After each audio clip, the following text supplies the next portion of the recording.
மாணவரை நாம் பார்த்து கொண்டிருக்கிற விடயம் தரம் 10 மூன்றாம் தவணை பரீட்சை வரக்கூடிய பட விவரிப்பு பிந்திர விஸ்தகரின்னு சொல்லுவாங்க இரண்டாம் மொழி சிங்களத்தில். அப்போ அந்த வினாத்தாளில் இரண்டாவது கேள்வி தான் இந்த பட விவரிப்பு.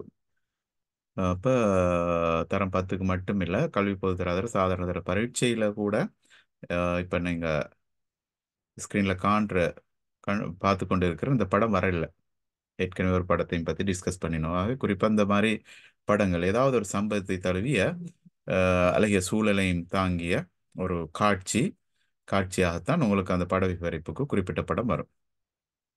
அப்போ இந்த படம் வந்து எப்படி விவரிக்கிறது, ரைட்? அப்போ பிளாக் அண்ட் ஒயிட் இமேஜஸில் தான் வரும், அது உங்களுக்கு தெரியும். இதில் பார்த்தா சிவப்பு கொடிகள் எல்லாம் பறக்குது, ஆனால் பிளாக் அண்ட் ஒயிட் இமேஜஸ்ல எல்லாம் கருப்பு கொடிகளும் வெள்ளை கொடிகளும் தான் பறக்கும். ஓகேயா? இங்கே வந்து பிங்க் கலரில் ப்ளூ கலர்ல எல்லாம் அந்த உடுப்புகள் தெரியுது. இங்கே வந்து எல்லாம் பிளாக் அண்ட் ஒயிட்ல, பேப்பர்ல சார் எல்லாம் பிளாக்ல கிடையாது. பிளாக் அண்ட் ஒயிட்ல தான் தெரியும். நம்மளோட நாடு இன்னும் வளர்ச்சி அடைந்து கொண்டு போகிற நாடு, வளரல. இப்போ அமெரிக்கா வளரும் நாடுகள் எல்லாம் கலர்ஸில் தான் கொடுப்பாங்க, நேச்சுரல் ரியலாக கொடுப்பாங்க. நமக்கெல்லாம் அப்படி வசதி இல்லை தானே. அப்போ பரீட்சை திணைக்களம் பாவம், எந்த நாட்டுல கடன் வாங்குறது, உள்ள மாதிரி பட்ஜெட்டில் ஓட வேண்டியதுதான். பிளாக் அண்ட் ஒயிட்டில் தான் வரும். இப்போ வந்தால் இப்படி தான் வரும். நாங்கள் பிளாக் அண்ட் ஒயிட் இமேஜஸ்க்கு மாற்றிருக்கிறோம், ரைட்? ஒரு நாடு அபிவிருத்தி அடைந்த என்ன நடக்கணும்?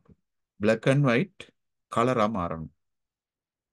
அப்போ ஒரு கலர் பிளாக் அண்ட் ஒயிட்டாக மாறுதுன்னா நீங்கள் யோசிச்சு கொள்ளணும். ஆரம்ப காலகட்டங்கள்ல எல்லாம் டிவி எல்லாம் பிளாக் அண்ட் ஒயிட்ல தான் வந்துருச்சு. ஞாபகமும் தெரியல, உங்களுக்கு தெரியாதா இருக்கும். உங்களோட அம்மா ஆமாம் மாதிரி சார். கேட்டு பாருங்க, போட்டோ எல்லாம் பிளாக் அண்ட் ஒயிட்ல தான் வந்துருச்சு. கால ஓட்டத்துல நவீன தொழில்நுட்பத்தால இந்த உலகம் அப்படியே வளர்ச்சி அடைஞ்சிட்டு நிறைய நாடுகள் எல்லாம் அபிவிருத்தி பாதையை நோக்கி போனதால எல்லாம் மாறிடுச்சு, நல்ல முறையில் மாறிடுச்சு, பிளாக் அண்ட் ஒயிட் கலர் ஆயிடுச்சு. ஆனா நம்மளோட பரீட்சையில அந்த பட விவரிப்புக்கு வர படம் இன்னும் பிளாக் அண்ட் ஒயிட்டாவே இருக்கு. அது இப்படியுமோ தெரியல நான்சி. என்னதான் புதுசு வந்தாலும் பழையதை மறக்கப்படாதுன்னு சொல்லுவாங்க. ஓல்ட் இஸ் கோல்டுன்னுவாங்க. கோல்டு வளசி ஓல்ட் வந்து கோல்டாம். அப்படி அந்த பழமையின் புனிதத்தன்மையா பரீட்சை தினங்களாம் பாதுகாக்குது போல. எதையாவது சொல்லி பரீட்சை திணைக்களத்தையும் நான் காப்பாற்றி கொள்ளணும் என்னான்னு சீஃப். சரி, ஆமாம் அப்ப சார். முதலாவது வாக்கியம். அஹ், இது என்ன இடம்? இது என்ன இடம்? இது ஒரு கேம்ப். ஒரு மாய் இது camp. லாங்குவேஜ் கேம்பா அல்லது ஸ்கவுட் கேம்பா, அதெல்லாம் உங்களுக்கு தெரியாது. பாச கண்டவுடன் பொதுவா இது ஒரு வெளியே ஒரு கேம்ப், இது ஒன்று அமைப்புல நடக்கிறது. இங்கிலீஷ்ல என்ன சொல்லுவாங்க? அவுட்டோர் ஆக்டிவிட்டின்னு சொல்லுவாங்க. Outdoor activities. அப்படி இப்போ கன்செப்ட் ஒன்று வந்திருக்குது. இப்போ சிங்களத்தை தமிழை ஆங்கிலத்தை குயிக்காக பிடிக்க வைக்கிறதுக்கு என்ன செய்யறேன்னா, நல்லா இங்கிலீஷ் தெரிஞ்ச பிள்ளைகளை, நல்லா தமிழ் தெரிஞ்ச சிங்கள எல்லா பிள்ளைகளையும் அப்படியே ஒரே பஸ்ஸில் ஏற்றி கொண்டு போய் எங்கேயாவது இறக்கி அப்படியே ஒரு நாள் 2 நாள் 3 நாள் அப்படியே அந்த மொழியிலேயே பேசுறது. முதலாவது நாள் சிங்களத்தாலே எல்லாரும் பேசணும், 2வது நாள் தமிழால் பேசணும், 3வது இங்கிலீஷ். அப்போ 3வது நாள் அங்கிருந்து வெளியாகி வரக்குள்ள நல்ல ஒரு நாலேஜ் ஒன்று வாருது. அது அடிக்கடி இதுக்குள்ள அந்த மொழி வந்துடும். உங்களுக்கு தெரியும், வெளிநாட்டுக்கு போறவங்க எல்லாம் அரபு அந்த ஆங்கிலம் எல்லாம் பெருசா படிச்சுட்டு போறதில்ல. அங்க போய் எல்லாரும் படிச்சு இன்ஃப்ளூயன்ஸ் ஆகி இலங்கைக்கு வந்தா சில சமயங்கள்ல அந்த தமிழ் சிங்களம் மறந்து போய் அரபாலேயே பேசுவாங்க 2 3 நாளைக்கு. அன்சிஃப் அப்படி ஊர்ல நடந்தீக்கா? ஆமாம் சார். அது அந்த சூழலுக்கு போனோன்னா, நான் இது இயற்கையா ஒரு சூழல் ஏற்படுத்துறது. இது வந்து லாங்குவேஜ் கேம் தான் உங்களோட பாடத்துல வந்து வர மொழி முகாம். சரி, நாம அதை பொதுவா இது ஒரு வெளித்தள முகாம் ஒன்று அப்படின்னு சொல்லலாம். எப்படி? மேய எலிமகான் புகுனு காந்த ஊரைக்கு, இது ஒரு வெளித்தள ஒரு முகாமாகும். மேய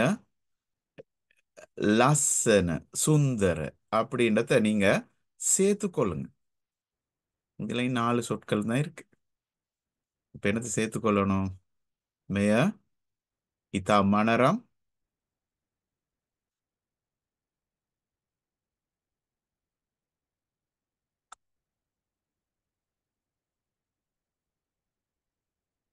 ஏன் நான் மனரம்னு சேர்க்கிறேன் சொல்லுங்க. இது என்ன பகுதி? வயலும் வயல் சார்ந்த இடமா, காடும் காடு சார்ந்த இடமா? மலையும் மலை சார்ந்த இடம். வெரி குட், செந்தமிழ்ல சொல்லியிருக்கிறீங்க. ஏன்னா கந்து ஆசிரித்த கந்துக்கர ප්‍රදේශයකි.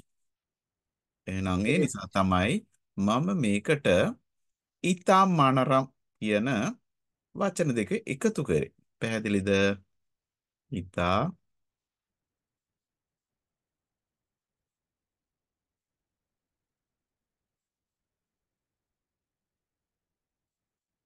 ஓகேயா? ரைட், இப்படி மாத்திக்கொள்ளுங்க.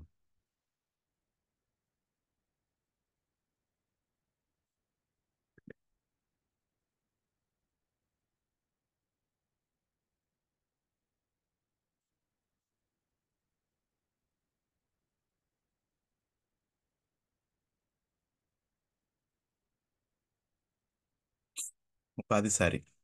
இது மிகவும் மனதை கவரக்கூடிய ஒரு வழித்தள முகாமாகும்.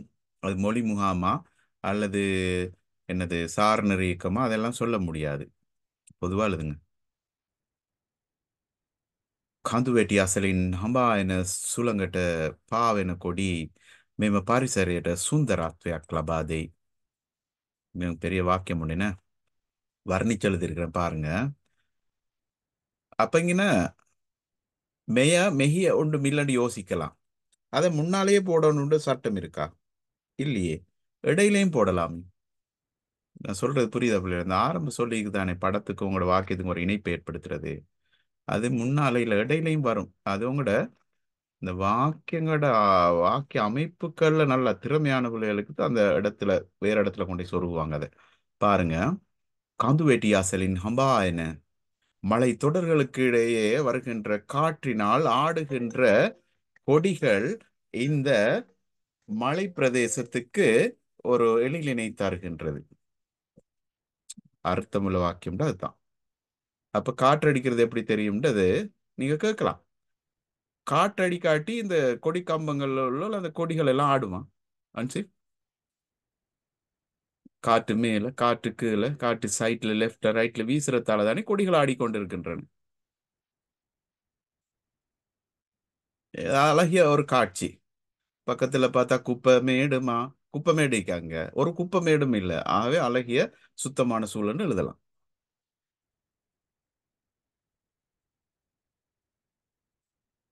என்ன பவலாக்ஷாயினி, புரிஞ்சுதா? ඔව් සර්. வேற என்னவோ கெப்ல ஏதோ பாட்டெல்லாம் படிக்கிறேன். சரி. கந்துவேட்டி ஆசலின் ஹம்பா என சூழங்க இந்த மலைத்தொடர்களுக்கு இடையே வருகின்ற காட்டினால் பாவென கொடி ஆடுகின்ற கொடிகள், மலைத்தொடர்களுக்கு இடையே வருகின்ற காற்று பட்டு ஆடுகின்ற கொடிகள் எல்லாமே பாரிசரேற சுந்தராத்யா லபாதை சூழலுக்கு ஒரு எழிலை கொடுக்கின்றது. லபாதை. அப்ப நிறைய கொடிகள், கொடிண்டா நிறைய கொடிகள், கொடியாண்டா தான் ஒரு கொடி. அப்ப கொடி நிறைய கொடிகள் வரக்குள்ள தீல தானே முடியணும். ஈல முடிஞ்சிருக்கு.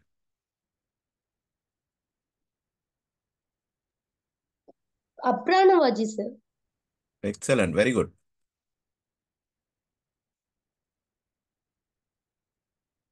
அப்ராணமாட்சி வந்து உயிரற்றவை வந்து ஒருமையா வந்தாலும் பன்மையா வந்தாலும் வலுவாயில பயனிலையும் மாற்றம் இல்லை. ஒருமை நிலையில தான் வைக்கணும். தீல வைக்கணும், தீல இல்ல.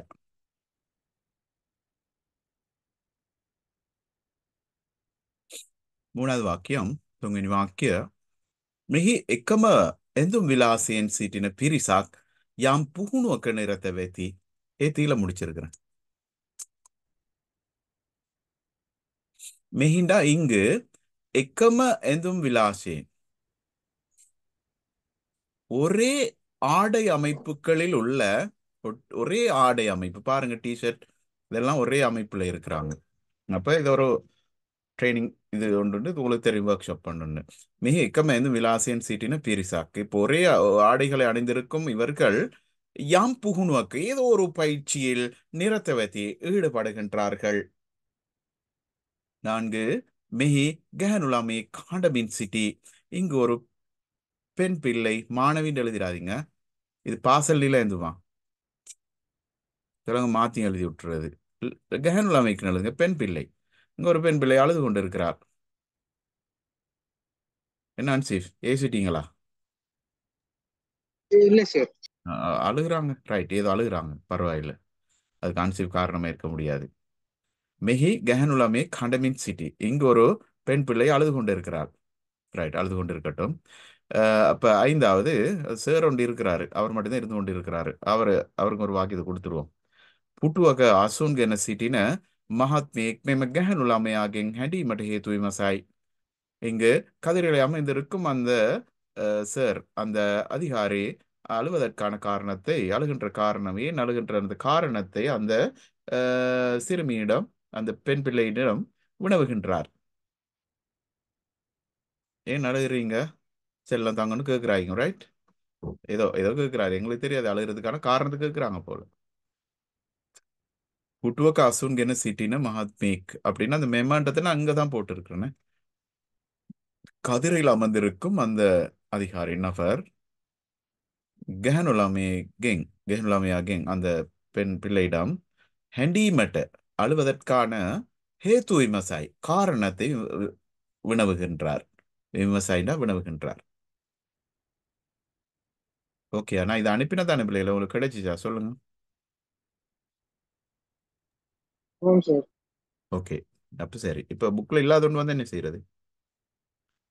விட்டுட்டு போகவும் மேலாது. ஏன்டா ரெண்டாவது கேள்வி கம்பல்சரி, அப்படின்னா கட்டாய கேள்வி, ஆப்ஷன் இல்லை, எழுதித்தான் ஆகணும்.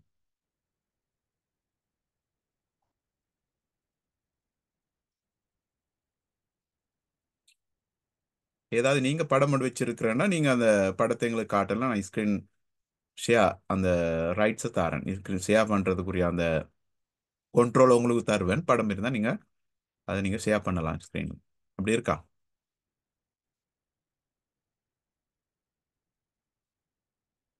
சரி, இப்படி ஒரு படம் வந்தா எப்படி?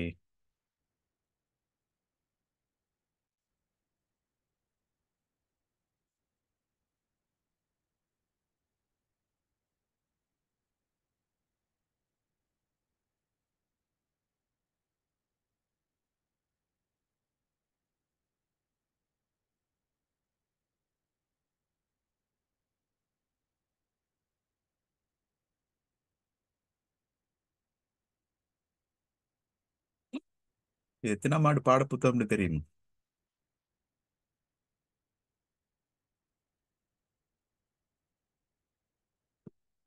ஒன்றையும் காணும்.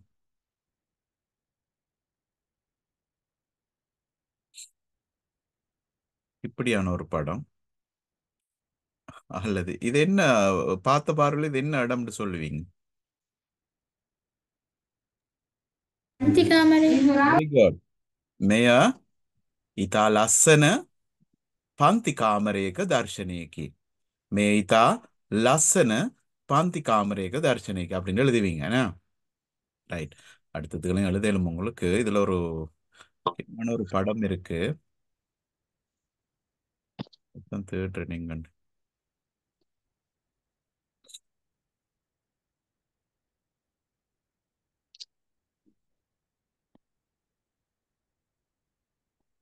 எட்டாம் ஆண்டுலயே தெரியல.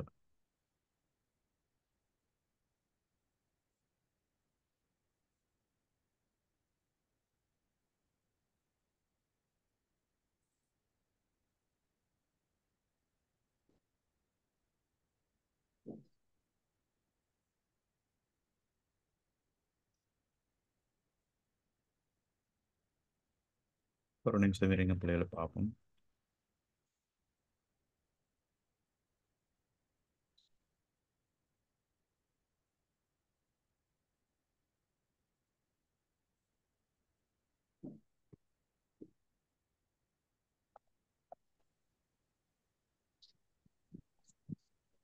என்ன போன தடவை எக்ஸாமுக்கு அம்புலுவாவா சிரி அப்படின்னு அந்த படம் ஒன்று இருக்கே, அதை பேஸ் பண்ணி தான் எடுத்திருந்தாங்க. அது மாதிரி ஒரு படத்தை தான் எடுத்திருந்தாங்க. යුතුකම් ඔසූ යන අධ්‍යාපන චාරිකාව ඔසූ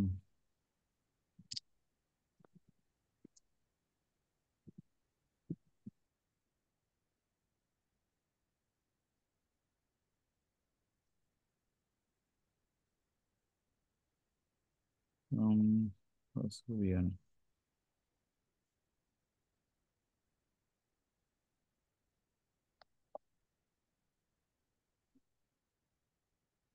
இப்படி வந்த இது என்ன காட்சி?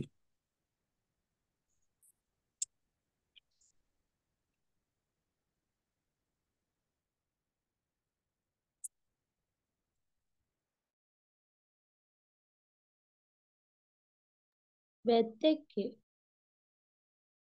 வெத்தெக் வேடரா இது? இப்படி இது என்ன காட்சி பிள்ளைகளே? பாடசாலை சொல்லலாம்.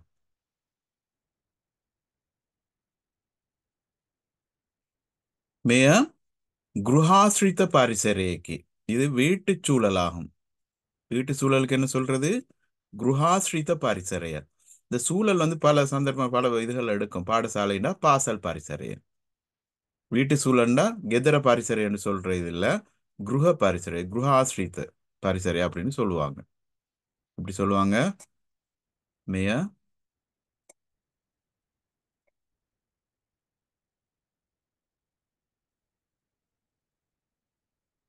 குருஹாஸ்ரித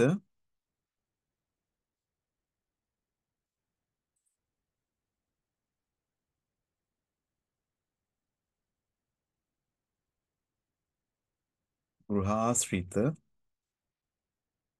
குருஹாஸ்ரித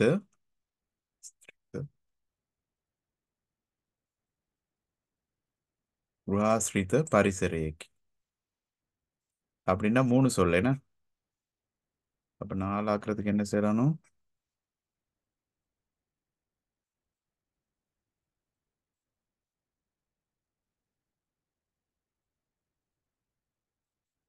மேய இதா மணரம்ன்றதை சேர்த்துக்கொள்ளுங்க. என்னது? இதா மணரம்ன்றதை நீங்க சேர்த்துக்கொள்ளலாம். ஓகே பிள்ளைகளே, ரைட். அப்ப அந்த வீட்டு சூழலை நீங்க அப்படி காட்டலாம். பாடசாலை சூழல் வந்து எப்படின்னு உங்களுக்கு தெரியும். சில நேரம் வெளிச்சூழல் இப்படி வரும்.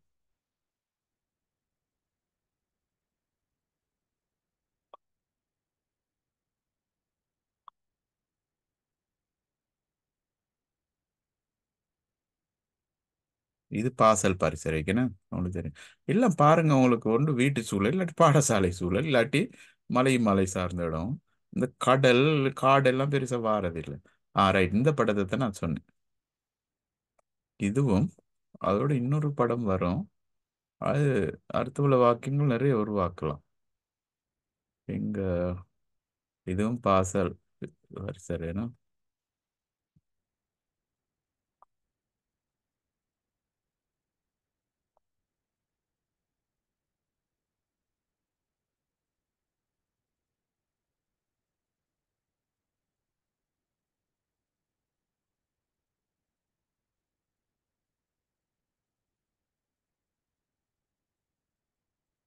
தல்காமான் என்ற பாடத்தில் இருக்கும் போல கொஞ்சம் இருங்க.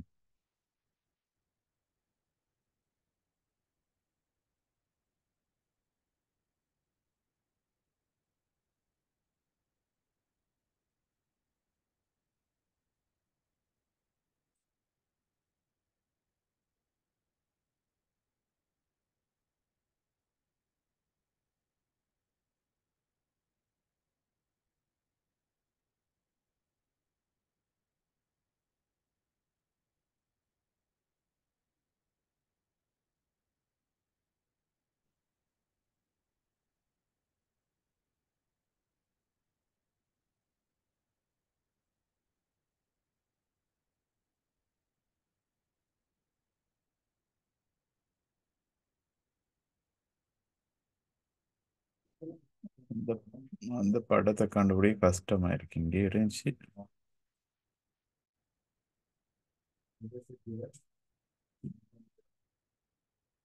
பாருங்க, இந்த மாதிரி படத்தை பேஸ் பண்ணி தான் அதை எடுப்பாங்க.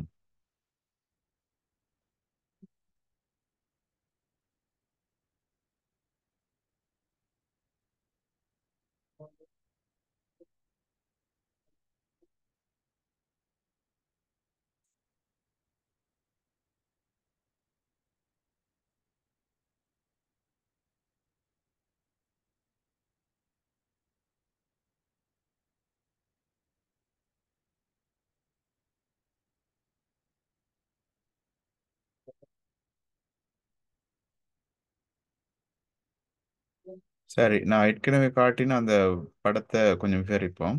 விவரிச்சுட்டு முடிச்சு கொள்ளலாம்.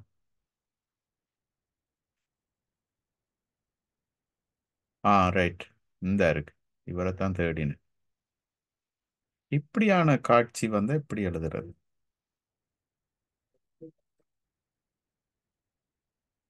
நான் இப்போ எழுதி காட்ட போகிறதுல டிஸ்கஸ் பண்ணுவோம் இதையும். ஏற்கனவே நான் அந்த விவசாயத்தில் ஈடுபடுற ஒரு காட்சி. இப்போ இது வந்து பாடசாலை சூழலும் இல்லை, வீட்டு சூழலும் இல்லை.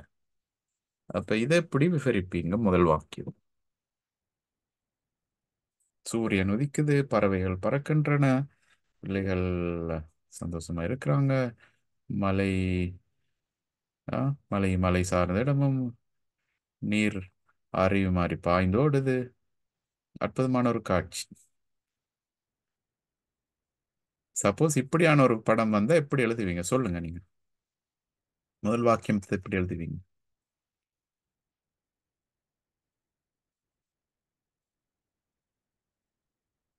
மேயா இதுன்றது நீங்க எழுதணும். ஓகேயா? மேயா எலிமகான்.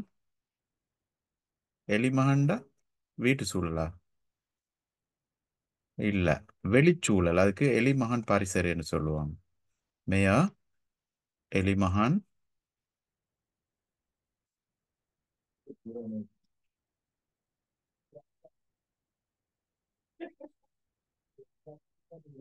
எலிமகான் காந்து ஆசிரித்த அப்படின்னா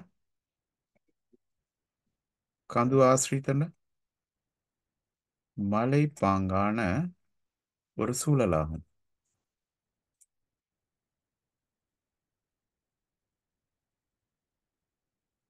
ஆசிரித்த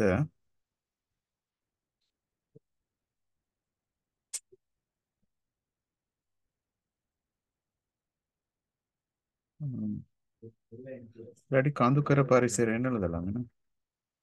மேயா எலிமகான் இத்தா மனராம்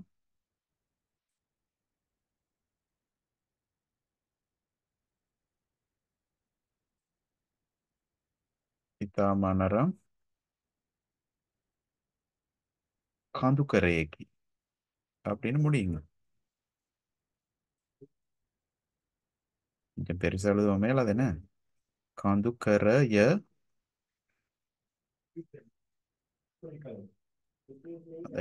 கீயை கொஞ்சம் அங்கிட்டாக்கி அதுலயே எழுதி விடுங்க. நான் இனி எழுதி விட்டுறேன். ரைட். காந்துக்கரையேக்கி மேயா எலிமகான் இத்தா மனராம் காந்துக்கரையேக்கி காந்துக்கர பிரதேசியேக்கி காந்துக்கர பிரதேசியேக்கி பிரதேசமா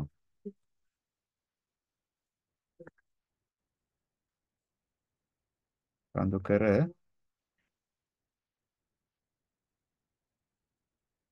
பிரதேசயக்கி. ஓகே பிள்ளைல. சில நேரம் வீட்டு சூழல் வந்து எப்படியோ தெரியும் உங்களுக்கு, பாடசாலை சூழல் வந்து எப்படி தெரியும். இப்போ வெளிச்சூழல் வந்தால் இப்படி பொதுவாக எழுதிட்டு அதுக்கு பிறகு அதில் உள்ள விடயங்கள் எழுதுங்க. அப்போ எப்படி எழுதலாம்? குடும்ப அங்கத்தவர்கள் இந்த சூழலிலே தங்கள் ஓய்வினை கழிக்கிறார்கள்.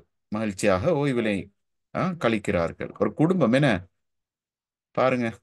சின்ன பிள்ளை ஒன்று இருக்கு, மற்ற பிள்ளைகள் எல்லாம் ஆ நானா தம்பி தங்கைமாரெல்லாம் இருக்கிறாங்க, அம்மா இருக்கிறாங்க, அப்பாவும் சாப்பிட்றதுக்கு ரெடியா இருக்கிறாப்புல. அம்மா வந்து அப்பாவுக்கு தான் சாப்பாட்டு எடுத்து கொடுக்குறாங்க. சரி. பவலக்ஷாயினி இப்படி டே அவுட்டிங் இப்படி போறதா? இப்படி வெளியே போய் சாப்பிட்டுட்டு எல்லாம் வாரதா? எங்க டைம் නෑ සර් වෙලාවත් නෑ. වෙලාවක් නෑනේ නේද? එක්සෑම් ඉවර වෙලා ගෙදර ආයෙත් එක්ක එකතු වෙලා මෙහෙම යන්න. இது மலைப்பாங்கான பகுதிக்கு போக தேவையில்லை. உங்களோட ஊருக்கு பக்கத்துல தூரத்துல ஒற்றைப்பணம் ஒற்றைப்பனை அல்லது நிறைய பனை மரங்கள் உள்ள அந்த மாதிரி நிறைய நல்ல ஏரியாவில் இருக்கும். போய் சாப்பிட்டு வர்றது தானே ஈவினிங் டைம்ல ஜாலியா ஜிம் காணாண்டு. என்ன அன்சேஃப்? அன்சேஃப் இப்பதான் சார் நுவரெலியா ரிப்போனு. அப்படியா? இல்ல, எல்லாரும் நுவரெலியா போறாங்க, அங்க போறாங்க. அந்த ஊர்லயும் அந்த உங்களோட சொந்த ஊர்லயும் தூரத்தே ஒரு நல்ல இடங்கள் இருக்கும். அந்த மாதிரி சும்மா செலவில்லாமைக்கு எல்லாரும் சேர்ந்து போய் அங்க சாப்பிட்டுட்டு ஏதாவது விளையாடிட்டு வாரது. அது கொஞ்சம் வித்தியாசமான அனுபவத்தை தரும். ஓகே, ட்ரை பண்ணி பாருங்க. அன்சிஃப் அப்படி போறது இல்லையா? அன்சிஃப் எங்க? அன்சிஃப் கோல்ட் ஃபீஸ்ட்லயே இருக்கிறாரு. ஓகே. நுவரையில என்ன குளிரா சூடா லக்ஷாயின்? நாங்க போன அன்னைக்கு கூட குளிர் இல்ல சார். ආ දැන් සීතල නෑ. හොඳයි නේද? හරි. ඉතින් ගොඩාක් අය මේ දවස්වල විනෝද චාරිකාවල යනවා, නිරත වෙනවා, නුවරඑළිය යනවා, බදුල්ල යනවා, බණ්ඩාරවල යනවා. හොඳයි. නිවාඩු පාසල් නිවාඩු කාලේට ඉතින් විනෝද චාරිකා යන්න එපා නේද? හරි. එහෙනම් බලන්න දෙවෙනි වාක්‍යය. දෙවෙනி வாக்கியம் ரெண்டாவது வாக்கியம் என்ன எழுதலாம்? எல்லாம் டைம் போகுது, நான் சொல்றேன் கேளுங்க. මෙහි එක් පවුලක් තමන්ගේ විවේක කාලය ඉතා සතුටින් මෙහි ගත කරයි. මෙහි එක් පවුලක් තමාගේ විනෝද කාලය ඉතා சතුட்டின் ගත කරයි. நான் ஈல முடிச்சிருக்கிறேன், என்ன காரணம்? அதை எழுதுறேன், நான் முக்கியமான வாக்கியம். මෙහි කාලය මෙහි යම් පවුලක් නැත්නම් එක් පවුලක්. ஒரு குடும்பம் உண்டு. எக் பவுலாக்னா ஒரு குடும்பம் தான். ஒரு அம்மா ஒரு அப்பா தான் இருக்கிறாங்க, மத்த எல்லாம் பிள்ளைகள். මෙහි එක් පවුලක්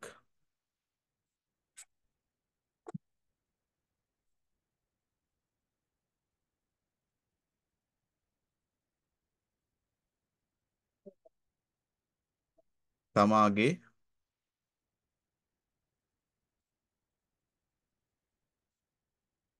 විවේක කාලය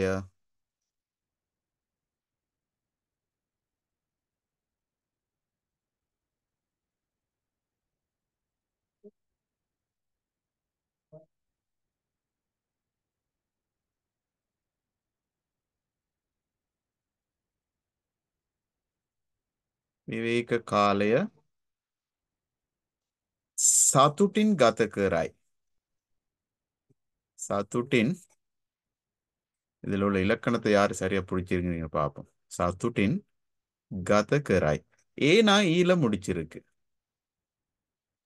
குடும்ப එක් පවුලක් සර්. குடும்பத்துல நிறைய பேர் தானே இருக்கிறாங்க, சிறியோர்கள் பெரியோர்கள் எல்லாரும் உயிர் உள்ளவங்க தானே. தீல தானே முடியணும், அப்படி இல்லையா? என்ன சொன்னீங்க பவலக்ஷன்? நீங்க சொன்னீங்க, சரி சொல்லுங்க.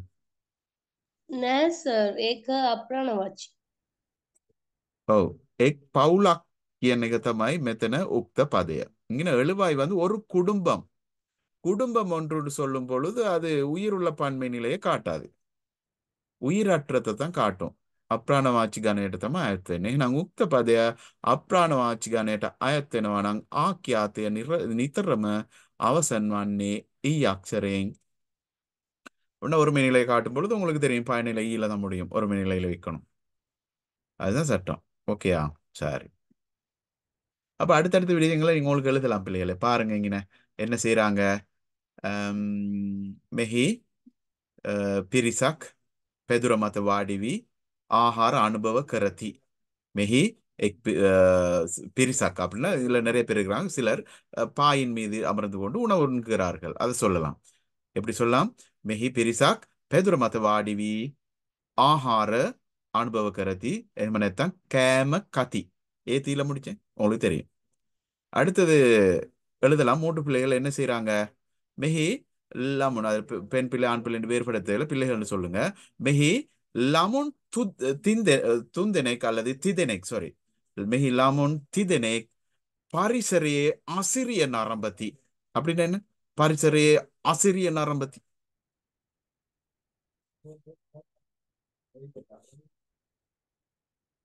எழுதணுமா? මෙහි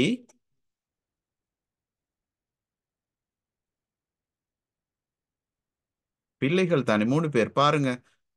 பரிசரி ஆசிரிய நரம்பத்தீண்டா சூழலின் எழிலை ரசிக்கின்றார்கள், சூழல்ட அழகை ரசிக்கிறார்கள். මෙහි ළමුන් තිදෙනෙක්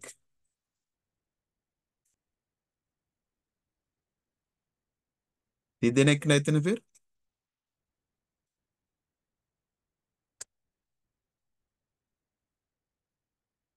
ළමුන් තිදෙනෙක් පරිසරයේ අසිරිය. பரிசரை ஆசிரியர் என்ன பிள்ளைகளே? பரிசரையே அசிரிய நரம்பதி. அசிரியண்டா அதுல உள்ள அழகு, அதுல வண்ணங்கள் பாருங்க, அங்க சூரியன் உதிக்குது, பறவைகள் பறக்கின்றன. இந்த சூழல், இந்த இந்த இந்த மனோரம்யமான இந்த நிலைய ரசிக்கிறாங்க.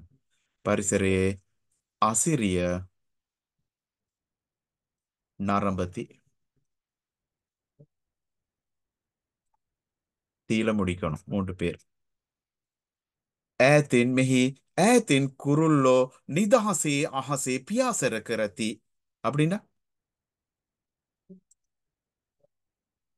தூரத்தில் குருவிகள் சுதந்திரமாக பறக்கின்றன. Very good. இங்கு தூரத்தை பறவைகள் சுதந்திரமாக வானில் பறக்கின்றன அல்லது பறக்கின்றன. பறக்கின்றனவா இல்லையா? நிகழ்காலம். மிகி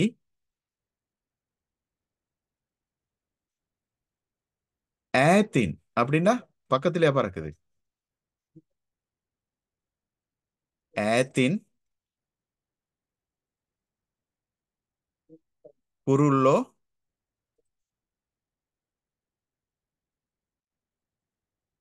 கவிதை மாதிரி எழுதணும். குருல்லோ நில்லஹசே. இது நில்லுண்ட போட நீல நிறத்துக்குன்ற அர்த்தம் இல்லை. அந்த வானத்துக்கு அப்படி சொல்லலாம். வானம் பொதுவா வானத்துக்கு அந்த பெயரடை போடக்குள்ள நில்லஹாசேன்னு தான் சொல்றது. ஓகேயா? மெஹி ஏத்தின் குருல்லோ நில்லஹாசே.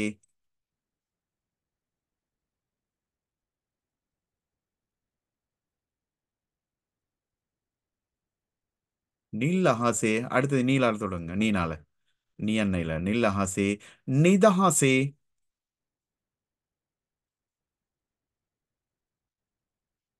பறக்கிறதுக்கு என்ன சொல்றது? இகிலையாத்தின்னு சொல்லலாம். சரியான இலக்கண வடிவம் நிதஹாசே. பியாசர கரத்தி பியாம்பத்தின்னு சொல்லலாம். பியாசர கரத்தி. ஏன் நான் தீல முடிச்சிருக்கிறேன்? இது பறவையே, உயிரினம் இல்லையே, உயர்திணை இல்லையே. குருள்ளோ சார், ஓவுல முடிஞ்சு. அதாவது பிராணவாச்சி பகுவச்சன. உயிர் உள்ளவை தானே, மனிதர்கள் மட்டுமில்ல பிள்ளைகளே. உயிர் உள்ள எல்லா ஜீவராசிகளும் பன்மை அவரக்குள்ள நிகழ்காலத்துல தீல தான் முடிகிறது. பறவைகளும் உயிர் உள்ளது தானே, அதனால தானே பறக்குது. மெஹி இங்கு ஏத்தின் குருல்லோ இங்கு தூரத்தே பறவைகள் நில்லஹாசே நிதஹாசே பியாசர கரத்தே நீலவானிலே சுதந்திரமாக பறக்கின்றன. அப்படி எழுதணும். இதுதான் அர்த்தம் உள்ள வாக்கியங்கள். சிலர் எப்படி எழுதுவாங்க? மெஹி குருல்லோ ஹாத்தர தினெக் சிட்டி பொடிலாமாய் துந்தினெக் சிட்டி லோக்குலாமாய் தென்னெக் சிட்டி எடிஹிட்டி தென்னெக் சிட்டி வாத்துர தீபே காஸ் தீபே தனகொல தீபே. இதெல்லாம் அர்த்தமுள்ள வாக்கியங்களா? இல்லையே. ஆனா அந்த பச்சை பசைகள் என்ற அந்த புல்வெளிகள் எல்லாம் கம்பளம் விரித்தால் போல் தெரியுது. அப்படி எழுதணும். எப்படி எழுதுறது? சொல்லலே சரி சரி, எப்படி எழுதுறேன்னு யோசிக்கிறீங்களா? என்ன? அதுக்கு நீங்க எழுதலாம் நில் தனபிம. அது பச்சை புல்வெளிக்கு அந்த நீல் தனபிமன்னு தான் சொல்லுவாங்க. அதுக்காக வேண்டி நீல புட்கள் அல்ல. அல்லது கொல தனபிம மிம பரிசரைய அலங்காரவத்கராய். இந்த நீல நிற புல்வெளிகள் எல்லாம் இந்த சூழலை அழகுபடுத்துகின்றது. அழகுபடுத்துகின்றது. மெஹி மெஹி தொலாக் ரிதி காந்தாக்சே ரிதி தாராவாக்சே ரிதி சாலனையாக்சே கலாபசி. இங்கு ஹம், வெள்ளை நிறத்துல, வெள்ளி நிறத்துல அந்த தண்ணி பாய்ந்து ஓடுகின்றது. ஓடை, ஓடை ஒன்று, அருவி ஒன்று பாய்ந்து ஓடுகின்றது. ஏத்தின் பிஹிட்டாயதி காந்துவேட்டி மேவ பாரிசரே அலங்காரவத்கராய். தூரத்தை தென்படுகின்ற மலைத்தொடர்கள் இந்த சூழலை அழகுபடுத்துகின்றது. அப்படின்னு எழுதலாம். Any doubts? சரி, இப்ப அந்த சூழல், இது நிறைய இது சூழலை பேஸ் பண்ணி எடுத்திருக்கிறாங்க. நான் ஏற்கனவே காட்டின படம் சில வினைச்சொற்களோட சம்பந்தப்பட்டது, சில காரியங்கள் கர்மங்களோட சம்பந்தப்பட்டது. என்ன கர்மம், என்ன காரியங்கள், என்ன காரியங்கள்? ஸ்கிரீன் தெரியுதா பிள்ளைகளே?